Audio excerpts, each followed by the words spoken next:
আল্লাহ রাব্বুল আলামিন বলেছেন, কুল্লিল মুমিনিনা ইয়াগুদ্দু মিন আবসারিহিম ওয়া ইয়াহফাযু ফুরুজাহুম। এ মুমিন নারী, মুমিন নরগণ, মানুষগণ শোনো, মুমিনরা শোনো, পুরুষরা পরনারী থেকে তোমার চক্ষুকে নিম্নগামী করো। ও আমার বাবারা, তোমরা যুবক মানুষ, একবার, দুইবার, তিনবার, চারবার, পাঁচবার, 100 জন, 200 জন, 300 জন চোখ কতক্ষণ নিম্নগামী করা যাবে? কারণ যতজন বাইর হয় শব্দ বেপরদার, বেপরদা, ঠিক কিনা? এজন্য সবচাইতে বড় দরকার আজকের যে রাষ্ট্র ব্যবস্থা, বেহায়াপনা, বেলাল্লাপনার আজকে প্রাতিষ্ঠানিক রূপ দেওয়া হয়েছে। রাষ্ট্রের সর্বোচ্চ পর্যায় থেকে এগুলিকে প্রমোট করা হচ্ছে এবং যারা পর্দায় চলে তাদেরকে তিরস্কার করা হচ্ছে। বন্ধু, এজন্য বাংলাদেশের যে পরিবেশ, এই পরিবেশের জন্য সর্বপ্রথম আগে আমাদেরকে পরিবেশকে তৈরি করার জন্য আগে আমাদের একটা জেহাদ করা দরকার, একটা চেষ্টা করা দরকার, একটা প্ল্যান করা দরকার। মাস্টার প্ল্যান ছাড়া কিয়ামত পর্যন্ত আজ হবে, আলোচনা হবে, জাতিগতভাবে এদেশে শিরক মুক্ত জাতি তৈরি হবে না, ঠিক কিনা? আমি আসলে চিন্তা করছি আজকে, আগে আমরা দেখতাম, আমরা ওলামায়ে কেরাম যাদের, এই বাবারা শোনো, ওলামায়ে কেরাম আমরা যারা যাইতাম, বড় বড় বক্তারা, এখন আমরা জানাজায় দেখি বড় বড় নেতার বক্তৃতার ছুটে আলেম ওলামার বক্তৃতা, যদিও জানাজার পূর্বে একবারে ঘটা করে যে নাম দিয়ে দিয়া, লম্বা লকব দিয়া, অমুক রাজনৈতিক নেতা, অমুক অমুকের দরদি, জনদরদি আছে না, এগুলি কিন্তু আসলে এগুলির কিন্তু অস্তিত্ব নাই। সৌদি আরবে যারা গেছেন দেখছেন, জানাজা আসছে, নামাজ এখানে ওয়াজ, লম্বা ওয়াজ শুরু হয়েছে, এদিক দিয়ে পাবলিক বলতেছে, হুজুর তাড়াতাড়ি করেন, তাড়াতাড়ি করেন জানাজা। এত কথা বলার দরকার ছিল না। জানাজা আসবে, কি হয়ে যাবে জানা? এখন রাজনৈতিক প্ল্যাটফর্ম এত বড় হয়েছে, হুজুরের একটা মাসলা করবে, ওই সময়টাও কথা বলে না, ঠিক নেই? হুজুরে বলার সময় নাই, নেতায় বলতে বলতে হুজুরের সময় এসে বলছে, হুজুর নিয়তরা কইয়া দেন, সারা জীবন নামাজ পড়ে নাই, আইসা বলতেছে নিয়ত বইলা দেন। এই এলাকায় অবশ্য নাই, আমাদের এলাকায় এমন প্রচলন আছে যে হুজুর নিয়তরা বইলা দেন, ঠিক নেই? মানে হুজুরদের জায়গাটা একবারে ছোট, হুজুরের বেলায় টাইম কম। আমরা এটা দেখেছি, বসার ক্ষেত্রেও দেখছি, হুজুরদেরকে জায়গা দেয় ওই জায়গা, আর বড় বড় ডাইনিং চেয়ারে টেবিলে ভালো ভালো জায়গা হইলো সাবেরার জায়গা। এই পোস্টারটা দেখে আজকে এটাই মনে হয়েছে। এই যে দেখেন, সবচেয়ে ছোট যে নামটা, এটা হইলো আড়াইবারের প্রিন্সিপালের নাম। এত বড় বড় হয়েছে এগুলির ভিতরে এই বৈষম্য, এই বৈষম্যের ওয়ার্ডটা তো করা লাগবে। মনটা সব জায়গায় বড় হওয়া দরকার, অসাত লাগবে। মন যদি বড় না হয়, আগে তো আপনি ওয়াজ ঢুকাইতে হইলে আগে জায়গা লাগবে নাকি? কথা বলে না, লাগবে না?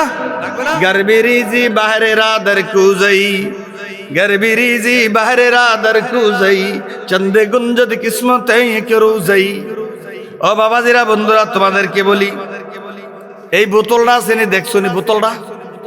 এই বোতলে যদি মহাসমুদ্র মানে বঙ্গোপসাগর ডাইলা দাও উপর করে, পুরাটা সাগর, কয় বোতল পানি ধরবো?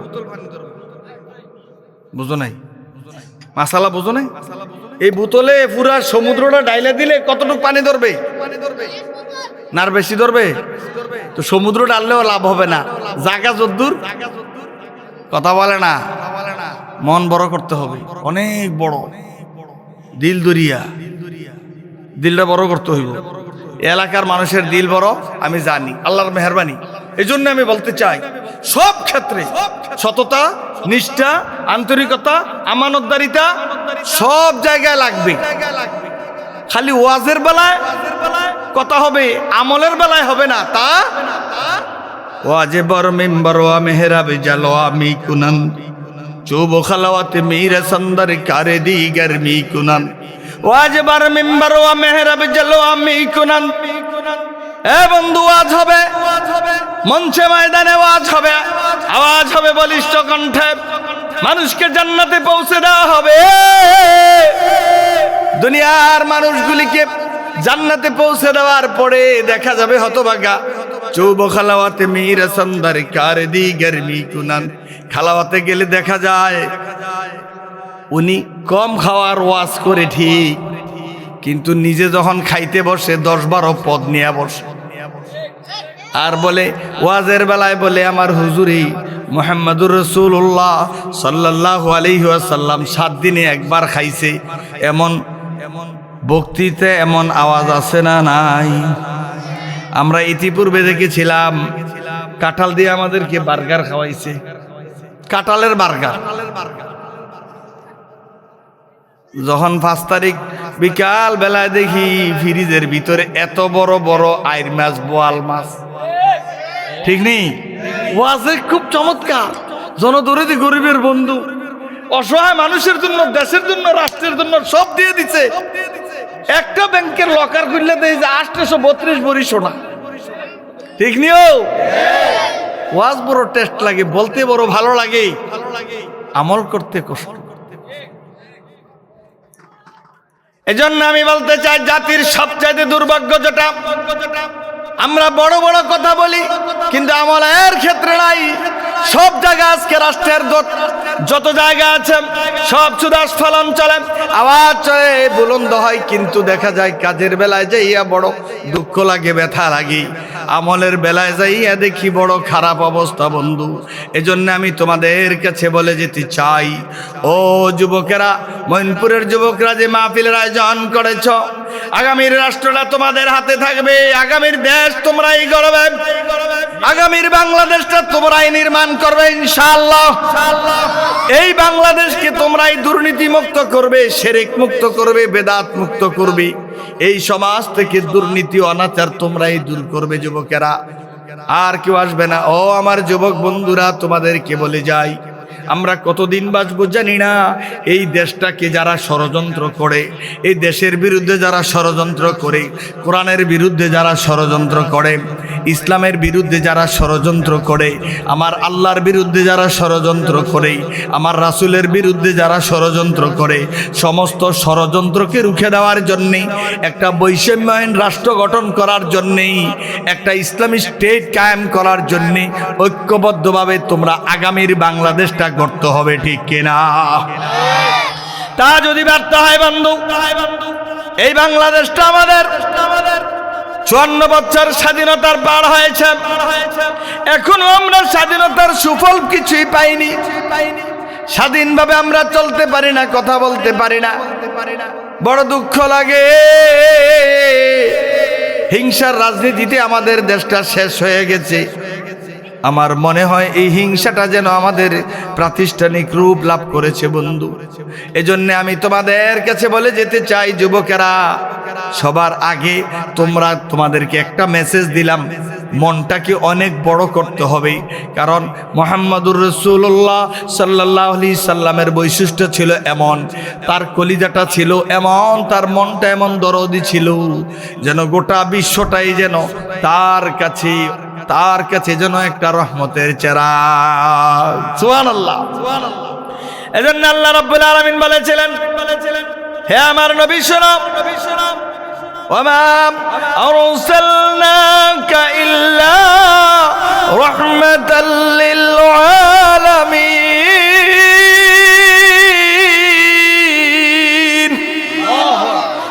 আল্লাহ স্পষ্ট ঘোষণা দিলেন, নবী গো, যারা তোমাকে জাদুকর বলে, তোমাকে পাগল বলে, তোমাকে গণক বলে, কবি বলি, আমি আল্লাহ ঘোষণা দিলাম, গোটা মহাবিশ্বের চেরাগ, রহমতের বাতি হইলা তুমি, সকল মানুষের জন্য নয়, সমস্ত সৃষ্টির ব্যালেন্স হইলা তুমি নবী আমার। জুড়ে বলেন সুবহানাল্লাহ। এই জন্য তোমাদেরকে বলি, আমার মাহফিলে যুবকরা আজকে অনেক বেশি, আমার খুব ভালো লাগতে আছে।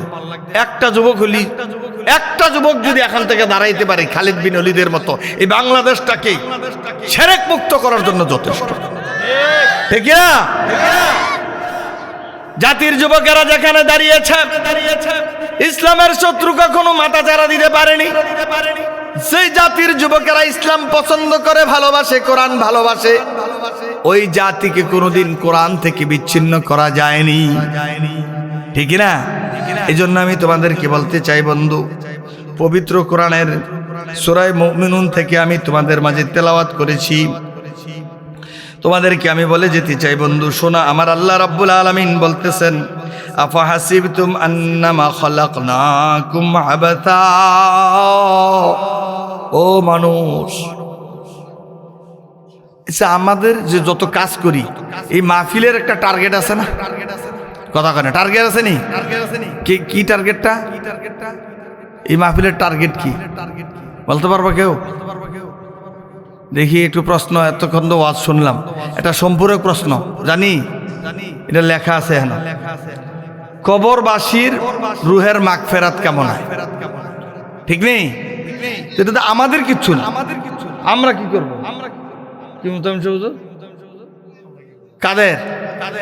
কবরবাসীদের। তো আমরা তো এখন কিচ্ছু নাই, কবরবাসী তো কবরই, আমরা তো আমাদের কিছু রাখ। তাহলে কবরবাসীর রুহের মাগফিরাত কেমন হয়? তাহলে আমরা তো আর কবরে যাচ্ছি না, ফিসের তারা কিছু বলে না, আমরা তো আর কবরে যাচ্ছি না। কথা না, যাওয়া লাগবে তো, কথা বলতে হবে তো, আমরা কি কবরে যাওয়া লাগবেই? তাহলে আসলে শুধু কবরবাসীর জন্য নয়, আমরাও একদিন কবরের মধ্যে দাখিল হব, ঠিক কিনা?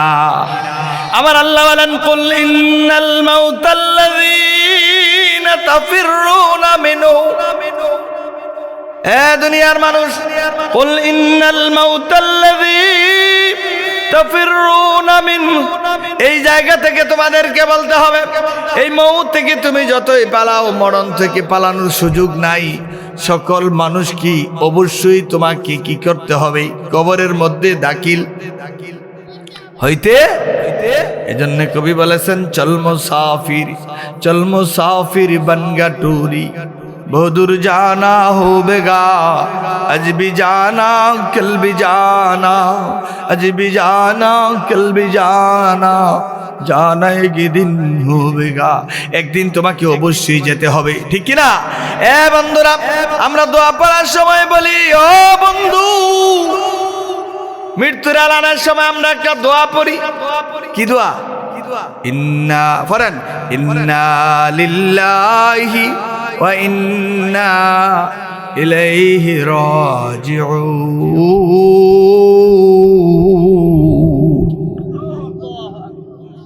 আরে মারা গেছে আব্দুল জব্বার, কারণ ইন্না লিল্লাহি, এটার অর্থ কি? আমার বন্ধের অর্থ হচ্ছে সহজ, ইন্না লিল্লাহি, নিশ্চয় আমরা কার জন্য? কথা বলে না, আমরা কার? আল্লাহর জন্য আমরা। ওয়া ইন্না ইলাইহি রাজিউন। আরে আব্দুল জব্বার মারা গেছে, খবর আইছে, আমাকেও তো কি করতে হবে? ওই পথেই আমরা যখন ঘুমাই, ঘুমের সময় কি দোয়া পড়ি? কি দোয়া? আল্লাহুম্মা বিসমিকা আমুতু, আল্লাহ আপনার নামে আমি মরতেছি। তাহলে বোঝা গেছে আমাদের ঘুমটা হলো ওয়ান কাইন্ড অফ মউত, আমরা একটা মরণের মতো। বলতেছে আল্লাহ সুস্থ মস্তিষ্কে তোমার নামে মরিতেছি। তো ঘুমে তুইটা কি পড়ো? আলহামদুলিল্লাহিল্লাযী আহইয়ানা বাদামা আমাতানা। ওই আল্লাহর প্রশংসা করছি, ওই আল্লাহর প্রশংসা যে আল্লাহ, আমি মৃত্যুবরণ করেছিলাম সন্ধ্যা রাতে, এশার নামাজের পরে আমি মরেছিলাম, যে রব আমাকে জিন্দা করলেন। আলহামদুলিল্লাহিল্লাযী আহইয়ানা বাদা মা মাতানা, আমি মরে গিয়েছিলাম, আমার মরার পরে আমারে জিন্দা করলো কে? তো বলছে আরে আজকে না জাগলাম, কালকে জাগলাম। এমন করতে করতে বন্ধু, আজকে জাগবা, কালকে জাগবা, জাগতে জাগতে জাগতে জাগতে এমন ঘুম ঘুমাইবা আর কোনোদিন জাগানা হবে না, ঠিক কিনা? এজন্য যুবকেরা বলে দেয়, আজকের মাহফিলের উদ্দেশ্য শুধু কবরবাসী নয়, আমরা সকলে কবরের বাসিন্দা। কারণ প্রত্যেক মানুষের ঠিকানা হচ্ছে কোথায়? ওই কবরে, যেখানে সে কবরস্থ হয়, এটা সাগরে থাকলেও হবে, ভাসমান পানিতে থাকলেও হবে, ওই জায়গায় তার জন্য কবর। এজন্য সকলে আমরা কবরবাসী হয়ে যাব। সাবধান হয়ে যাও, কবরে যাওয়ার আগে প্রস্তুতি নেওয়া দরকার আছে না নাই? আমার আল্লাহ ডেকে বলে, ও দুনিয়ার মানুষ, আফাহাসিবতুম আন্নামা খলাকনাকুম আবাসা, তুমি কি মনে করেছো আমি তোমাকে অনর্থক সৃষ্টি করেছি? না, আজকের মাহফিলের জন্য একটা অর্থ আছে। যে কোনো মানুষ একটা চাকরি করে, নকরি করে, গরু পালে, ছাগল পালে, মুরগি পালে, কি থাকে? উদ্দেশ্য থাকে নেই? আমাকে এত সুন্দর করে আমার আল্লাহ বানাইলেন, এত সুন্দর করে আমাকে বানাইয়া এই দুনিয়াকে আবাদ করার জন্য আমাকে ছেড়ে দিলেন। এমনি এমনি বানায় নাই। আমার মালিক ডেকে ডেকে বলতেছে, সূরা মুমিনুন থেকে বলছি, শেষের আয়াত। আমার আল্লাহ রাব্বুল আলামিন বলতেছেন সূরা মুমিনুনের 18 নম্বর পারার প্রথম সূরা 115 নম্বর আয়াত থেকে বলছি, বন্ধু আমার আল্লাহ বলতেছে, বন্ধু শোনাও, আমি তোমারে এমনি করে বানাই নাই যে তুমি দুনিয়ায় আসবে, কিছুদিন রং তামাশা করবে, ফুর্তি করবে, আর মোবাইলে কিছু নাটক দেখবে, খেলা দেখবে, তামসা দেখবে, খেলা দেখা তামসা দেখার পর ঘুমাইয়া যাবে, আবার উঠবে, লেখাপড়া করবে, একটা চাকরি করবা, একটা বিয়ে শাদী করবা, বাড়ি হবে, গাড়ি হবে, কিছু ফুর্তি করে মেল ফ্যাক্টরি, ইন্ডাস্ট্রি, কারখানা তৈরি করে তুমি চলে যাবে। এজন্য তোমাকে বানাই নাই। আমার আল্লাহ বানাইছে তার একটা মাস্টার প্ল্যান। এই দুনিয়ার জগৎটাকে তোমাকে আবাদ করতে হবে, তার আবাদত করতে হবে, তার বন্দেগী করতে হবে, ঠিক কি না? এজন্য আল্লাহ রাব্বুল আলামিন সূরা হিজরের 99 নম্বর আয়াতে আল্লাহ ঘোষণা করে দিয়েছেন, ওয়া'বুদ রাব্বাকা হাত্তা ইয়াতিয়াকাল ইয়াকিন।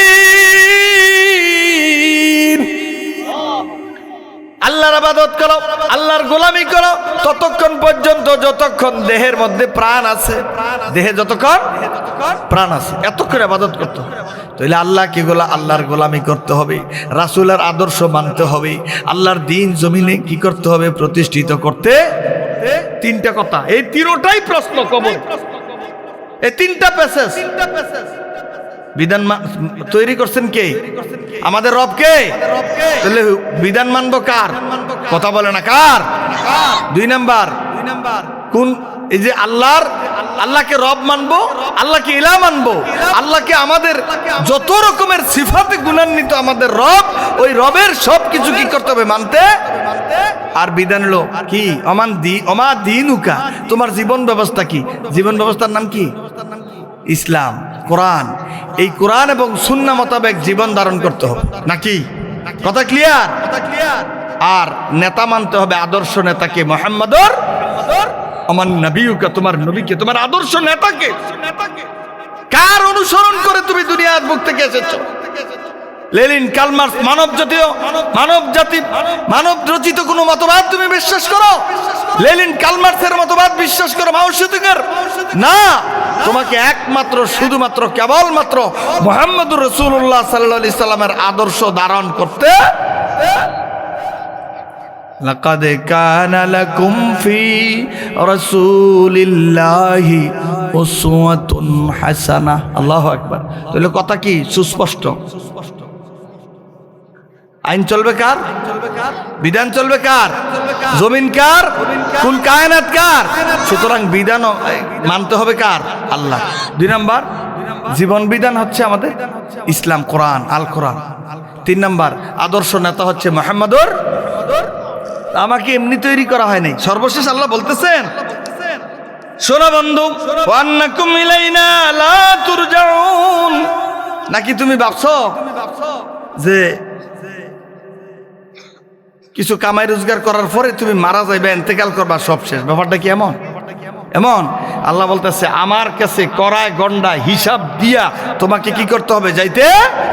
শুধু তাই নয়, শেষের আয়াতে আল্লাহ একথাই বলতে চাচ্ছেন যে শুনো, আল্লাহ বলতেন, তাআলাল্লাহুল মালিকুল হক, তোমরা যে শক্তির উপর নির্ভর করছো, যেই শক্তিকে তোমরা পরাশক্তি মনে করছো, যেই শক্তিকে তোমরা অজয় মনে করছো, যেই পাওয়ারের ছায়াতলে তোমরা দুনিয়ার বুকে জীবন চালাও, তোমরা সন্ত্রাসী করো, চাঁদাবাজি করো, তোমরা নৈরাজ্য সৃষ্টি করো, আছে না নাই? নেতার কারণে, নেতার গুণের কারণেই অনেক মানুষ সন্ত্রাসী করে, চাঁদাবাজি করে, কারণ নেতায় তারে শেল্টার দিব, পুলিশ দিয়া, বিডিআর দিয়া, আর্মি দিয়া। ঠিক না? বন্ধু, নেতায় কিন্তু শেল্টার দিবে না। আমার আল্লাহ বলেন মালিক কে জানো নি? প্রকৃত আমি আল্লাহ রাব্বুল আলামিন তোমাদেরকে বলতেছি, ফাতাআলাল্লাহুল মালিকুল হক, প্রকৃত মালিক, প্রত্যেক রাধা জিরাজ তিনি হচ্ছেন কি? কে? আল্লাহ বলতেছেন শোনাম, লা ইলাহা ইল্লাহু, আল্লাহ ছাড়া কোনো ইলাহ নাই, আল্লাহ ছাড়া দুনিয়ার বুকে কোনো শক্তি নাই, কোন আইনদাতা, বিধানদাতা, শান্তিদাতা, মুক্তিদাতা, রিজিকদাতা কিচ্ছু নাই। কে? কে? রব্বুল আরশিল কারীম, তিনি আরশের মালিক। আমি যে কথাটা বলতে চাচ্ছি, তাইলে বোঝা গেল আমাদের কি তৈরি করার পিছনে একটা প্ল্যান হলো ইবাদত করব কার? ইবাদত করব কার? আর বিধান মেনে চলবে ইসলামের, নেতা মানব মুহাম্মদুর সাল্লাল্লাহু আলাইহি সাল্লাম। যদি এটা না থাকে, এটা বাস্তবায়নের চেষ্টা করতে হবে। তাই আমি আজকে সর্বশেষ বলতে চাই, এই আয়াতের একটা লম্বা কিস্সা আছে, এটা আমি বলবো না, যেহেতু সময় কম। আমি আগেই বলেছি আমি লম্বা সময় দেব না। হ্যাঁ, এই আয়াতকে কেন্দ্র করে আল্লাহ রাসূল সাল্লাল্লাহু আলাইহি সাল্লামের এক সাহাবী আব্দুল্লাহ ইবনে মাসউদ রাদিয়াল্লাহু তাআলা আনহুর একটা সুন্দর ঘটনা আছে তাফসীরে কুরতুবীতে। এটা আমি আজকে বলবো না, তবে আমি এই মেসেজটাই যুবকদেরকে দিয়ে যেতে চাই। আগামীর বাংলাদেশ ইসলামের বাংলাদেশ। আগামীর বাংলাদেশ সৎ, নিষ্ঠা, আমানতদারিতা, শিরক মুক্ত, বেদাত মুক্ত, দুর্নীতি মুক্ত, বৈষম্য মুক্ত, যেহেতু সীমান্ত এলাকা এবং আমাদের এই জায়গায় কসবাকে কিন্তু দ্বিতীয় কি বলা হয়? দ্বিতীয় এই যে টেকনাফ বলা হয়, দ্বিতীয় টেকনাফ। ধন্যবাদ স্যার বলছে। মাদক মুক্ত একটা বাংলাদেশ গড়তে হবে, ঠিক কিনা? ও যুবকরা, তোমরা ঠিক, জগৎ ঠিক। তোমরা ঠিক, জগৎটা ঠিক হয়ে যাবে। তোমরা এই আগামীর ভবিষ্যৎটা, এই কান্ডারির ভূমিকা পালন করবে আমরা আশা করছি। তোমরার হাত ধরেই আমাদের এই বাংলাদেশটা ইনশাআল্লাহ আগামী দিনে একটা মুক্তির ঠিকানা খুঁজে পাবে। লেখা পড়ায়, আমানতদারিতায়, ইসলামী বিধান মাননের ক্ষেত্রে, সব ক্ষেত্রে তোমরা থাকবে সবার শীর্ষে। আল্লাহ আমার এই যুবক বন্ধুদেরকে তুমি কবুল করো। ডানে বামে যে আলেম ওলামারা আছেন তাদেরকে নিয়ে আজকে দোয়া করে যাব। আল্লাহ যেন আমাদের সবাইকে কবুল করে বলে আমিন। হাযা মা ইনদি ওয়াল ইলমু ইনদাল্লাহ। আসসালামু আলাইকুম ওয়া রাহমাতুল্লাহ। সুবহানাকা আল্লাহুম্মা ওয়া বিহামদিকা আশহাদু আল্লা ইলাহা ইল্লা আনতা আস্তাগফিরুকা ওয়া আতুবু ইলাইক। সবাই আমাদের দুরূদ শরীফ পড়ি। আল্লাহুম্মা সাল্লি আলা মুহাম্মাদ